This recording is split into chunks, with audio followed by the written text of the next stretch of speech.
स्वागत है आप सभी लोगों का। और आइए आज अपने लोग यूपी बोर्ड के हाई स्कूल के हिंदी के बिहारी जी को पढ़ते हैं। बिहारी जी के नीति और भक्ति के दोहे जो सम्मिलित किए गए हैं बिहारी सतसई से, आज आइए उनके अभ्यास प्रश्नों का अध्ययन करें। इसके पहले बिहारी जी के भक्ति व नीति के जो भी दोहे थे उनका अपने लोगों ने संदर्भ, प्रसंग, व्याख्या और काव्यागत सौंदर्य सब कुछ पहले पढ़ लिया है। आइए अब देखें कि बदले हुए परीक्षा पैटर्न में कैसे आता है और उसको हम लोग कैसे हल करेंगे। तो पहले नंबर पर देखें, भक्ति के दोहे से लिया गया है।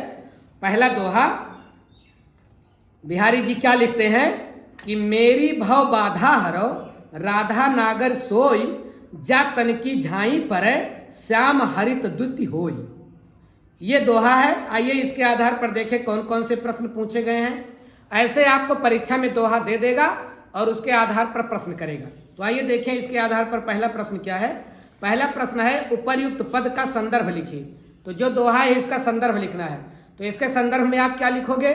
प्रस्तुत दोहा हमारी पाठ्य पुस्तक हिंदी के काव्य खंड के भक्ति नामक शीर्षक से लिया गया है। इसके रचयिता हिंदी साहित्य के आकाश, हिंदी साहित्य के सागर में के अनमोल रत्न, इसके रचयिता हिंदी साहित्य रूपी सागर के अनमोल रत्न और गागर में सागर भर देने के लिए मशहूर बिहारी जी हैं।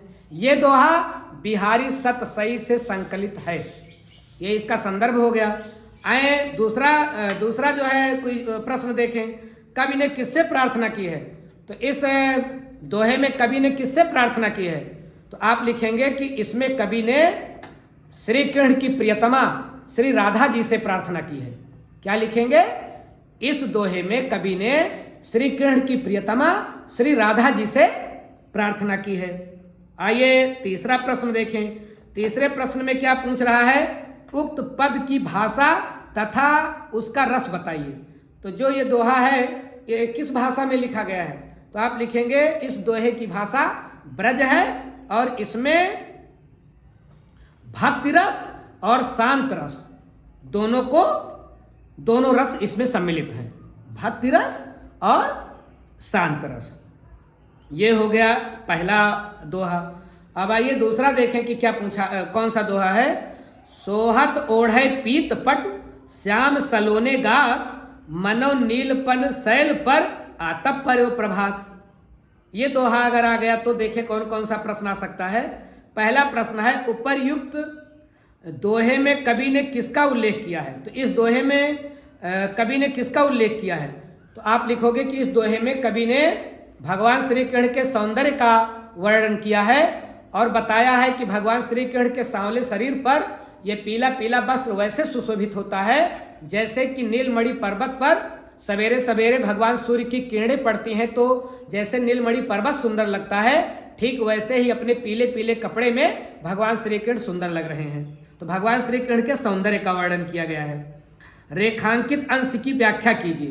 तो रेखांकित अंश नीचे वाली लाइन में को रेखांकित किया गया है।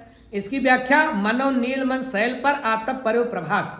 तो इसकी व्याख्या हेडिंग डाल करके आप लिखोगे कि प्रस्तुत पंक्ति में बताया है बिहारी जी ने कि भगवान श्री कृष्ण के सांवले शरीर पर उनका पीतांबर ऐसे सुशोभित होता है मानो कि नीलमणि पर्वत पर सवेरे सवेरे भगवान श्री कृष्ण की पीली पीली किरणें, भगवान सूर्य की पीली पीली किरणें पड़ रही हों। तो ये हो गया रेखांकित अंश की व्याख्या। उसके बाद पूछ रहा है रेखांकित अंश में कौन सा अलंकार है। तो रेखांकित अंश में मनो नीलमन शैल पर आतप पर प्रभात। मैंने आपको क्या बताया है कि अगर किसी लाइन में मन मानो मानो हुआ जाए या जन जानो जानो हुआ जाए तो वहां पर कौन सा अलंकार होता है? उत्प्रेक्षा अलंकार। तो रेखांकित पंक्ति में कौन सा अलंकार है? उत्प्रेक्षा अलंकार है। चौथा प्रश्न देखें, सलोने शब्द का क्या अर्थ है। तो सलोना मतलब सुंदर, सलोना मतलब कोमल, सुंदर। तो ये आप लिख दीजिएगा, सलोना का अर्थ हुआ सुंदर या फिर कोमल। और आइए हम लोग तीसरा दोहा देखें। तीसरे दोहे में बिहारी जी क्या कहते हैं कि या अनुरागी चित्त की गति समझे नहीं कोई, ज्यों ज्यों बूढ़े श्याम रंग त्यों त्यों उज्ज्वल होय। तो आइए इसके आधार पर देखें कौन कौन से प्रश्न हैं। इसके आधार पर पहला प्रश्न है, उपर्युक्त पद्यांश में किसकी गति के बारे में बात कही गई है। तो उपर्युक्त पद्यांश में किसकी गति के बारे में बात कही गई है, तो आप लिखोगे उपर्युक्त पद्यांश में अनुरागी मन के गति के बारे में बात कही गई है। उपर्युक्त पद्यांश में अनुरागी या प्रेमी मन के गति के बारे में बताया गया है। दूसरा प्रश्न, काले रंग में डूबकर उज्जवल होने की बात से कवि का क्या आशय है। तो कवि ने लिखा है ना, ज्यों ज्यों बूढ़े श्याम रंग त्यों त्यों उज्जवल होए, इससे क्या आशय है। तो आप लिखिएगा कि काले रंग में डूबकर उज्जवल होने की बात में कवि का आशय है कि कवि ये बताना चाहता है कि जैसे जैसे हम भगवान श्री कृष्ण सांवले सरकार भगवान श्री कृष्ण के प्रेम में डूबेंगे, वैसे वैसे हमारा मन उज्जवल होगा, अर्थात हमारा मन वैसे वैसे पवित्र हो जाएगा। अगला प्रश्न, बूढ़े तथा उज्जवल शब्दों के अर्थ स्पष्ट कीजिए। तो बूढ़े तथा उज्जवल, बूढ़े का मतलब डूबना, बूढ़े का अर्थ क्या होगा, डूबना। और उज्जवल का क्या अर्थ होगा, उज्जवल का अर्थ होगा श्वेत या फिर पवित्र। यहाँ फिलहाल पवित्र होने की बात है, लेकिन उज्जवल का मतलब श्वेत भी होता है, सफेद भी होता है। आइए चौथा प्रश्न देखें, उक्त दोहे में रस तथा अलंकार बताइए। तो बताइए इसमें रस कौन सा है। रस इसमें भक्ति रस भी है और शांत रस भी है। और अलंकार कौन सा है, अलंकार इसमें कई है। जैसे ज्यों ज्यों त्यों त्यों दो दो बार आ रहा है, तो ज्यों ज्यों मतलब पुनरुक्ति प्रकाश, त्यों त्यों पुनरुक्ति प्रकाश। और श्याम रंग, एक तो सांवला रंग काला रंग और दूसरा श्याम सुंदर, शब्द एक अर्थ एक से अधिक, कौन सा अलंकार जाएगा, जाएगा श्लेष अलंकार। और यहाँ देखें त्यों त्यों उज्जवल होए, उज्जवल मतलब सफेद भी और उज्जवल मतलब पवित्र भी। यहाँ तो कौन सा अलंकार जाएगा, श्लेष, उज्जवल में और श्याम में श्लेष अलंकार। और ज्यों ज्यों कोई व्यक्ति काले रंग में डूबेगा त्यों त्यों उजला होकर निकलेगा। तो ये सीधी बात कही जा रही है, उल्टी बात, दो विरोधी बातें की जा रही है ना, इसलिए इसमें विरोधाभास भी अलंकार होगा। तो कौन कौन से अलंकार होंगे, पुनरुक्ति प्रकाश अलंकार, श्लेष अलंकार और विरोधाभास अलंकार। एक ही लाइन में दो उल्टी बात कही जा रही है, एक दूसरे की विरोधी बात कही जा रही है। और अब आइए हम लोग चौथा दोहा देखें। चौथे दोहे में बिहारी जी क्या लिखते हैं, जगत जनायो जिह सकल सो हरि जान्यो नाहि, ज्यों ज्यों आँखें सब देखिए आँख न देखी जाए। आइए इसके आधार पर देखें कौन कौन सा प्रश्न है। तो इसमें जो है कवि कहता है कि इसका पहला प्रश्न देखें कि उपर्युक्त दोहे का संदर्भ लिखिए। तो इसका संदर्भ क्या लिखेंगे, वही जो पीछे अपने लोगों ने लिखा है कि प्रस्तुत दोहा हमारी पाठ्य पुस्तक हिंदी के काव्य खंड के भक्ति नामक शीर्षक से लिया गया है। इसके रचयिता हिंदी साहित्य रूपी सागर के अनमोल रत्न और गागर में सागर भर देने के लिए मशहूर बिहारी जी हैं। ये दोहा बिहारी सतसई से संकलित है। इसका संदर्भ हो गया। प्रसंग देखें, जगत से हमारा परिचय किसने कराया, इस दुनिया से हमारा परिचय किसने कराया, हमारी आंखों ने कराया, हमारे दिमाग ने कराया आप बोलोगे, लेकिन और आंख और दिमाग किसने बनाया, भगवान ने। तो आप लिखोगे जगत से हमारा परिचय ईश्वर ने कराया, क्योंकि ये सब तो ईश्वर ने ही बनाया है ना, तो ईश्वर ने कराया। रेखांकित अंश की व्याख्या कीजिए। तो रेखांकित अंश इसमें है कि जगत जनायो जिह सकल सो हरि जान्यो नाहि, ये रेखांकित अंश है। तो इसमें जिसने सारे जग को बनाया, आप क्या लिखोगे इसकी व्याख्या में कि बिहारी जी कहते हैं कि ऐ नादान मनुष्य, जिसने पूरे जगत को तुझे जनाया, जिसके द्वारा दिए गए दिमाग से तू पूरे संसार को जानता है, सो हरि जान्यो नाहि, उस हरि को तूने जाना ही नहीं, उस श्री कृष्ण को तूने जाना ही नहीं। ठीक उसी प्रकार से जैसे आंखें सबको दिखाती हैं लेकिन आंख स्वयं को नहीं देख पाती हैं, ठीक उसी प्रकार से जिसने पूरे संसार का परिचय हमसे कराया, हम उस परम प्रियतम श्री कृष्ण को जानते ही नहीं हैं। ये इसकी व्याख्या हो गई। चौथा देखें, उक्त दोहे का काव्यगत सौंदर्य लिखिए। तो इसमें कौन कौन सा काव्यगत सौंदर्य है देखें। इसकी भाषा क्या है, भाषा है ब्रज। छंद कौन सा है, छंद है दोहा।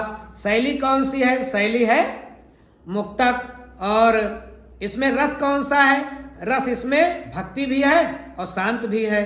और इसमें जो है अलंकार कौन सा है? तो जगत जनायो जा जा आ रहा है, अनुप्रास अलंकार, अनुप्रास अलंकार है इसमें। अब आइए पांचवा जो है देखें हम लोग दोहा, जप माला छापा तिलक सरय न एको काम, मन कांचे नाचे वृथा साचे राचे राम। तो इसको आइए हम लोग देख लें कि इसमें कौन कौन सा प्रश्न पूछा गया है। इसमें पहला प्रश्न है, प्रस्तुत दोहे में कवि ने किसका महत्व बताया है? तो प्रस्तुत दोहे में कवि ने किसका महत्व बताया है? जप का, कि माला का, कि छापा का, कि तिलक का? नहीं, प्रस्तुत दोहे में कवि ने पवित्र मन का महत्व बताया है कि भगवान की भक्ति में केवल हमारा मन निर्मल होना चाहिए, निर्मल मन का महत्व बताया है। दूसरा, मनुष्य का मन कब व्यर्थ में नाचता है? जब मनुष्य के मन में पवित्रता नहीं होती, जब मनुष्य के मन में निर्मलता नहीं होती, तब मनुष्य का मन व्यर्थ में नाचता है। दूसरा, हमारे राम कब प्रसन्न होंगे? तो हमारे राम किसके भूखे हैं? प्रेम के भूखे हैं, पवित्रता के भूखे हैं। अगर हमारे मन में कोई कपट नहीं होगा तो हमारे मन रीझ जाएंगे, हमारे राम रीझ जाएंगे। तो आप क्या लिखेंगे कि हमारे राम कब प्रसन्न होंगे? हमारे राम जब किसी का पवित्र हृदय पाएंगे तो उसी में रहने के लिए बेताब रहते हैं। तो हमारे राम पवित्र मन से प्रसन्न होंगे, सच्चे मन से प्रसन्न होंगे। तो ये रहा चौथा। ये रहा तीसरा प्रश्न। और आइए अगला पैराग्राफ हम लोग देखें, अगला दोहा देखें। तो अगला दोहा है, बसे बुराई जासु तन ताही को सम्मान, भलो भलो कह छोड़िए खोटे ग्रह जब दान। तो इसके आधार पर आइए हम लोग देखें कि कौन कौन सा प्रश्न है। पहले तो पूछ रहा है उपर्युक्त काव्यांश का संदर्भ लिखिए। तो संदर्भ में क्या लिखोगे? अभी 2 बार मैंने बताया, फिर से एक बार बता दे रहा हूँ। प्रस्तुत दोहा हमारी पाठ्य पुस्तक हिंदी के काव्य खंड के भक्ति नामक, नहीं, ये नीत से लिया गया है, ये नीत से लिया गया है। फिर से सुने, प्रस्तुत दोहा हमारी पाठ्य पुस्तक हिंदी के काव्य खंड के नीति नामक शीर्षक से लिया गया है। इसके रचयिता हिंदी साहित्य रूपी सागर के अनमोल रत्न और गागर में सागर भर देने के नाम से मशहूर बिहारी जी हैं। ये दोहा बिहारी कृत बिहारी सतसई से संकलित है। ये इसका हो गया संदर्भ। अब दूसरा प्रश्न देखें। दूसरा प्रश्न है, मावस शब्द का क्या अर्थ है? तो मावस नहीं, वो है अमावस्या। मावस का अर्थ क्या लिखेंगे? अमावस्या। और अगला, रेखांकित भाग की व्याख्या कीजिए। तो रेखांकित भाग क्या है? बसे बुराई जासु तन ताही को सम्मान। तो इस पंक्ति की व्याख्या करनी है। व्याख्या हेडिंग डालेंगे, फिर लिखेंगे कि बिहारी जी कहते हैं कि इस संसार में उसी का बड़ा सम्मान होता है, बसे बुराई जासु तन, जिसके शरीर में, जिसके मन में बुराई बसती है, मतलब जो थोड़ा टेढ़ा होता है, ताही को सम्मान। ये दुनिया उसी का सम्मान करती है, उसी की इज्जत करती है। सीधे लोगों का कोई ज़्यादा सम्मान करने वाला इस दुनिया में है नहीं। जब तक आपके मन में कुछ टेढ़ापन नहीं होगा, तब तक सीधी अंगुली तो घी भी नहीं निकलता। एक कहावत है गांव देश में, घी निकालने के लिए अंगुली टेढ़ी करनी पड़ती है। तो सीधे लोगों का ज़्यादा सम्मान नहीं है। पेड़ वही काटा जाता है जंगल में जो सीधा होता है। टेढ़ा पेड़ तो ठेकेदार भी छोड़ देता है कि ये किसी काम का नहीं है। तो ज़्यादा सीधा होना भी थोड़ा खतरनाक है और उसका सम्मान नहीं होता है। ये रहा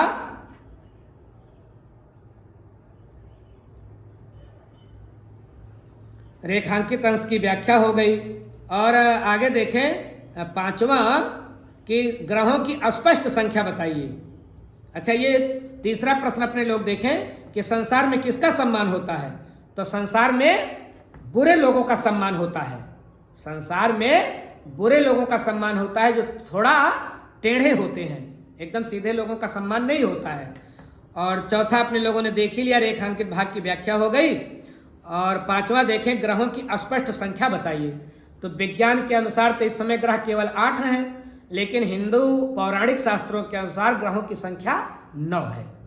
विज्ञान के अनुसार, खगोल विज्ञान के अनुसार ग्रहों की संख्या 8, लेकिन हिंदू जो नक्षत्र का शास्त्र है, खगोल शास्त्र, जो हिंदू खगोल शास्त्र है, उसके अनुसार ग्रहों की संख्या 9 है। और खोटे ग्रहों के लिए व्यक्ति क्या उपाय करता है? ऐसे ग्रह जो अमंगलकारी होते हैं, जो हमारी जिंदगी में अशुभ का बीज बो देते हैं, उनके बारे में व्यक्ति क्या उपाय करता है? तो उनके लिए पंडित लोगों के पास जब हम लोग जाते हैं कि भैया हम देख लीजिए हमारे ऊपर कौन सी ग्रह दशा है, तुरंत बताएंगे कि शनिचर सवार है और ये करिए वो करिए, सुंदरकांड का पाठ करिए, जप करिए, दान करिए।